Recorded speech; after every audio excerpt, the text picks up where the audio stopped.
The steering wheel always scared me, like the control center to an aircraft with all the different lights and complex buttons. I envisioned it as a skill only adults had and that I only possessed in the far future.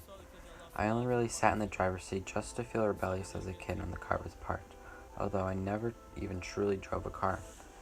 Yet when I was finally old enough to reach this dream, I instantly took the opportunity. I was 15 and 9 months when I enrolled myself in the driver's ed class at Marblehead. It was a week of constant practice tests and long traumatizing videos.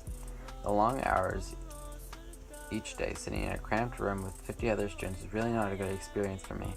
To pass the class, I had to answer 50 questions about driving and avoid getting 28 of them wrong or I'd fail and have to retake the whole entire system. It was easier than expected and left the class with a nearly perfect grade for the final. When it came time to take my permit test, I had to wait hours just to sign in. As I was waiting to take my turn to take the test, I took an abundant amount of practice tests on my phone because I was aware how much harder this was than the Marblehead assessment. When they finally called my number and took a seat in the testing room, I panicked. I answered the first few questions and already had a feeling I was going to fail. I was on my 14th question with 7 answers wrong, which meant if I got one more wrong, I'd fail completely. I then took my time and exited the building with my hard-earned permit.